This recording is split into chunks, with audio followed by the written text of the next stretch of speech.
जनसंख्या का के कौन से पक्ष सामाजिक तौर पर महत्वपूर्ण है एवं भारतीय परिदृश्य में इन सोचों पर क्या हो रहा है। क्या हमारी जनसंख्या विकास में एक बाधा है या इसे विकास में किसी तरह की मदद के रूप में भी देखा जा सकता है। जैसा कि अभी मैंने कहा, ये दोनों भाग को ही हम लोग को यहाँ देखना पड़ेगा। इस आधार पर ये कुछ सवाल है जिनका उत्तर ये अध्ययन ढूंढने का प्रयास करता है।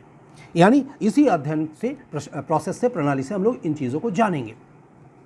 उसके बाद जो, यानी ये सेकंड हमारा चैप्टर था। उसके बाद जो थर्ड अध्याय जो आएगा, एक्सरसाइज 3, उसमें हम लोग क्या देखेंगे, उसमें जाति, जनजाति, परिवार के उसके जो संस्था के रूप जो है, भारतीय समाज के आधारभूत रचना खंडों का पुनः अध्ययन करेंगे। यानी इन चीज़ों का हम लोग अध्ययन करेंगे। जाति, जनजाति, प्रजाति क्या क्या है, रेसेस क्या है, जाति जनजाति क्या है। देखिए अब यहाँ पर भी एक बात मैं बता दूँ, छोटी छोटी चीज़ आप लोग को, चूँकि आप लोग सोशियोलॉजी के स्टूडेंट हैं तो आपको ये जानना ज़रूरी है। जैसे जनजाति, जनजाति किसको बोलते हैं, जनजाति किसको बोलते हैं, प्रजाति क्या है, रेसेस क्या है, ट्राइब्स क्या है, इन दोनों में क्या हो गया अंतर। अब देखिए प्रजाति हम लोग बोल सकते हैं कि ये पीछे से जिस समय हमारा सभ्यता है, जिस समय हम इसको देख रहे हैं, वहाँ से इस तरह के प्रजाति हमको देखने को मिल रही है, ये आ रहे हैं। लेकिन जनजाति क्या है, वो सभ्यता से जो पिछड़ चुका है जो जाति, उस जनसंख्या का वो भाग जो एक निश्चित भूभाग में, एक क्षेत्र में कहीं बसा हुआ है, मगर वो इस सभ्य समाज से कहीं ना कहीं पिछड़ा हुआ है ना, कहीं पिछड़ चुका है। यानी वहाँ पर अभी हम लोग प्रगति के लिए क्या कर रहे हैं, किस तरीके से हम लोग वहाँ पर काम कर रहे हैं। और रेसेस हो गया, हम लोग किस किस रेसेस में बटे हुए हैं, दोनों को अंतर समझने की कोशिश करेंगे। जब यहाँ आएंगे तो हम लोग बात करेंगे। और यहाँ जाति, जाति को हम लोग एक बंद वर्ग कहते हैं। तो ये प्रणाली कहाँ से आ गया, जाति का कंसेप्ट कहाँ से आ गया। पहले हमारे पास जो था वो वर्ण व्यवस्था थी। अगर आपने कहीं भी पढ़ा होगा तो वर्ण व्यवस्था, जहाँ पर ये कहा गया है ऋग्वेद में, हमारे पुराने वेदों में इसकी चर्चा मिलती है कि ब्रह्मा का शरीर को हम लोग एक समाज के रूप में देखिए, और वहाँ से ब्रह्मा के शरीर से 4 मुख्य वर्णों का जन्म हुआ है। मुख से जो है ब्राह्मण, भुजा से क्षत्रिय, जंघा से वैश्य और पैर से शूद्र, ये चारों वर्णों का जन्म हुआ, उत्पत्ति हुआ। और यहाँ से धीरे धीरे, मानिए कभी जो उच्च वर्ण जो ऐसे ब्राह्मण माना गया मुख से, अगर ब्राह्मण के साथ शूद्र के घर के किसी लड़की के साथ शादी हो गई तो इन दोनों के मिलाप से जो एक नया वर्ण बना या उस जाति का एक प्रकार के रूप बना, उसको हम लोग वर्ण संकर कहें। यानी उस दोनों वर्ण के मिलन से एक तीसरा वर्ण सामने आ गया। और इस तरीके से वर्ण में भी कई वर्ण वर्ण वर्ण टूटते गया।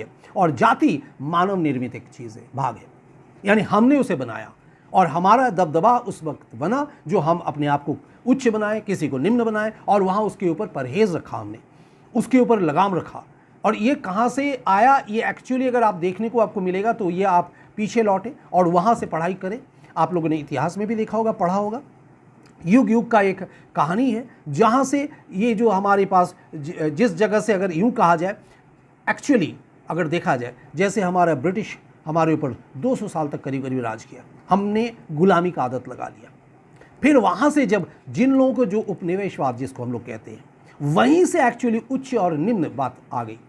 कुछ लोग जो प्रिय बने, जो ऊपर तकवे में चढ़ गए, उनका दबदबा बना।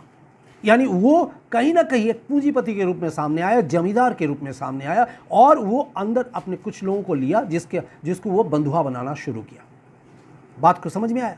तो इस तरीके से देखिए जाति के रूप में ये टूटना, जो आकलन जो है, वहाँ से ये कंसेप्ट टूटा। एक्चुअली शुरू में हमारा ये कहीं नहीं, हमारा अगर इसमें आप देखते हैं वेदों में, पुराणों में अगर देखते हैं तो हमारा वर्ण है, और कहीं पर ये किसी में ये छुआछूत की भावना नहीं थी, ये अस्पृश्यता की बात नहीं थी, लेकिन हमने ही अपने स्वार्थ के लिए ऐसा सृष्टि किया। इसे भगवान ने नहीं बनाया है। तो हमने ये सब चीज़ें जो है आप लोगों को सोशियोलॉजी के स्टूडेंट होने के नाते जानना ज़रूरी है। तो जाति बना और जाति से उपजाति बने, छोटी छोटी जाति जो जो ऊपर चढ़ते गए, जिसने राज किया। कहा जाता नहीं कि एक तालाब में हर बड़े मछली जो है छोटे मछली को निगलता है, यही प्रकृति का नियम है। हर ताकतवर जो है कमज़ोर को दबाता है, ये प्रकृति का नियम है। इसलिए देखिए कहाँ शुरू से ही इस चीज़ को कहा गया है ना, डार्विन ने यह सिद्धांत दिया था। क्या दिया था कि जो वही एग्जिस्ट कर सकता है जो स्ट्रगल फॉर एग्जिस्टेंस, यानी सर्वाइवल टू द फिटेस्ट। आपको एग्जिस्टेंस के लिए लड़ना पड़ेगा, संघर्ष करना पड़ेगा जीवित रहने के लिए, और जो ताकतवर होगा वही जिंदा रहेगा इस पृथ्वी पर। और ये बहुत ही एक सहज और सरल बात है। तो इन सारी चीज़ों को हम लोग यहाँ पर देखेंगे। जाति, जनजाति, परिवार का कंसेप्ट क्या है। परिवार, फैमिली, फैमिली शब्द से बना है, जिसका अर्थ होता है कि जहाँ सब लोग इकट्ठे रहे, मतलब हर लोग परिवार के सदस्य, इवन जो दास को भी कहा गया, जो उसके साथ रह रहा है, जो सेवक है, सेवा कर रहा है, सब लोग इकट्ठे रहे। और यहीं से कंसेप्ट आया संयुक्त परिवार, क्योंकि हमारा सर्वप्रथम व्यवसाय बना कृषि।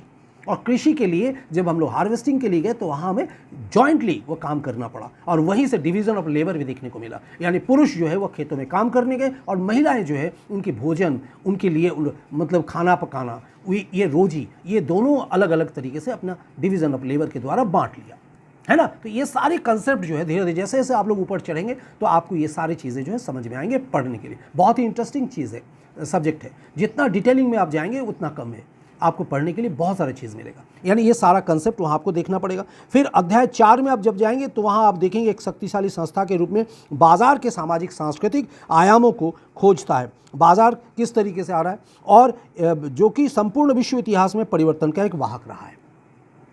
यानी मार्केट पॉलिसीज, उत्पादन कार्ल मार्क्स एक महान दार्शनिक, उन्होंने कहा है कि हमारे पास, हमारे लिए क्या है, technology is the wheel of society.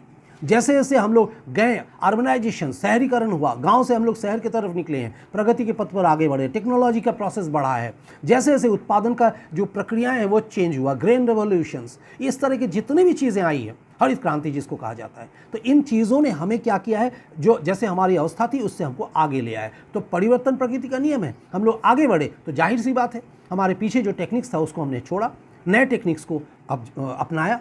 तो इस तरीके से बाजार का जो आयाम है वो क्रेता और विक्रेता के बीच की जो बात रही, इन सारी चीज़ों को वहाँ हमको देखना है। ठीक है, नेक्स्ट जैसे हम लोग देखते हैं यहाँ पर अध्ययन 5 इस महत्वपूर्ण, देखिए यहाँ पर जैसे हमारे समाज की विशेषताओं में जो सबसे बड़ी चिंता का विषय रहा है वह है इसकी असीमित विषमता एवं अपवर्जन, बहिष्कार जिसको बोलते हैं, और उत्पन्न करने की क्षमता। अध्याय 5 इस महत्वपूर्ण विषय को समर्पित है। यानी वहाँ पर 5th एक्सरसाइज में इन चीज़ों को देखेंगे, विषमताएं, विभिन्नताएं, विभेद, इन चीज़ों को देखेंगे हम लोग। ठीक है, और यहाँ पर कैसे होते हैं, विभाजन एवं अन्याय के एक साधन के रूप में कुख्यात जाति व्यवस्था को मिटाने या इसमें सुधार करने के सार्वजनिक प्रयास। ये जो जाति प्रथाएं हमारे लिए अभिशाप बना, जो दलित रह गए, आज भी उसके लिए संघर्ष हो रहा है, उसके लिए लड़ाई हो रहे हैं, और तरह तरह के राजनेताएं जो हैं उसके लिए उसी को अपना औजार बनाकर लड़ रहे हैं। हमारे अंदर उसमें बहुत कम ऐसे नेता हैं जो हम देश के लिए, जनता के लिए वाकई खट रहे हैं, नहीं तो हर कोई अपना अपना जो है एक कार्ड खेल रहा है। हर जाति को उठाकर कि कोई दलितों का नेता बन रहा है, कोई फलाने जाति का नेता बन रहा है, और इस तरीके से हम विखंडित होते जा रहे हैं, हमारा समाज विखंडित हो रहा है, हम टूट रहे हैं। तो हमारा नया नया जो प्रॉब्लम्स जो है ये हमारे लिए सामाजिक समस्याएं हैं, उत्पन्न हो रहे हैं। तो इसको, इन समस्याओं से हम कैसे सुलझे, कैसे निकले, ये सारी चीज़ हमको यहाँ देखेंगे। और अध्याय 6 में जो है भारतीय समाज की असीम विविधता से उत्पन्न कठिन चुनौतियां के बारे में बात करता है, और ये अध्याय हमें हमारे सामान्य सुविधाजनक चिंतन के तरीके से बाहर आने को आमंत्रित करता है। इससे हम कैसे बाहर निकले, क्या क्या चीज़ें, ये हम अध्याय 6 में देखेंगे। और साथ ही अध्याय 7 में जो है आपको एवं आपके शिक्षकों को आपके पाठ्यक्रम के प्रयोगात्मक घटकों के बारे में चिंतन के लिए कुछ सुझाव दिए गए हैं। जैसा कि आप जानेंगे ये काफ़ी रुचिकर एवं मज़ेदार हो सकता है। यानी लास्ट लेसन जो है वो भी आपका सिलेबस से बाहर रहेगा, यानी वो आपके लिए एग्ज़ाम में नहीं आएगा, वहाँ वो एक फैक्टर्स के रूप में, एक घटक के रूप में हमारे सामने है कि हमने जो पढ़ा है, शिक्षक ने जो आपको पढ़ाया, आपने जो पढ़ा, तो उसको एक प्रायोगिक यानी प्रयोगात्मक प्रैक्टिकल के रूप में हम लोग उसको देखेंगे, कितना हम सक्षम हो पा रहे हैं उसको देखने के लिए। ठीक है, तो ये था हमारा अंतिम भाग, यूनिट जो है 1.2। अब हम लोग नेक्स्ट अध्याय से चलेंगे, यानी जो अध्याय 2। ठीक है, तो आज के लिए इतना ही, फिर मिलेंगे आपके साथ। तब तक के लिए बस स्वस्थ रहिए, मस्त रहिए, व्यस्त रहिए और खुश रहिए, पढ़ाई करते रहिए। Bye bye.